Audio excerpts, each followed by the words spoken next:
தமிழ்நாட்டில் இருக்கும் ஊர் பேர்களுக்கும் இடப்பேர்களுக்கும் என்று அடையாளமும் வரலாற்று சிறப்பும் உண்டு. அப்படியான ஒரு ஊர் பேர் தான் நீடாமங்கலம். இது தஞ்சாவூர் மாவட்டத்துக்கு உட்பட்ட பகுதியாக இருந்தது. பிறகு மாவட்டங்கள் வாரியாக பிரித்த பிறகு திருவாரூர் மாவட்டத்திற்கு உட்பட்ட ஊராக திகழ்கிறது. இந்த நீடாமங்கலத்திற்கு ஏன் அப்படி ஒரு பேர் வந்திருக்கிறது அப்படின்னு பார்க்குறப்ப வெண்ணிப்பரந்தையில் நடந்த வெண்ணிப்போருக்கு பிறகு கரையாற் சோழன் தன்னுடைய வெற்றிக்கு காரணமான வாளுக்கு நீராட்டு செய்ததால், அதாவது வாழ்மங்கலம் நீராட்டு மங்கலம் என்று சொல்லுவோம். அப்படி நீராட்டு மங்கலம் என்பதுதான் நீடாமங்கலம் என்று ஆயிற்று என்றும் சொல்லப்படுகிறது.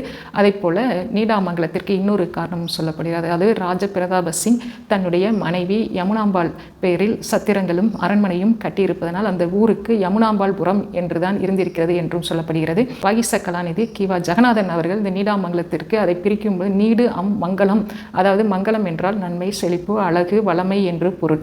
அதாவது இந்த ஊரில் எந்த செயலை செய்தாலும் அது நன்மை தரக்கூடிய செயலாக இருக்கும். அதாவது நன்மை நீடித்து இருக்கும் ஊர் என்பதனால் இதற்கு நீடாமங்கலம் என்று பெயர் வந்திருக்கிறதாக வாகீச கலாநிதி ஒரு விளக்கம் தருகிறார்.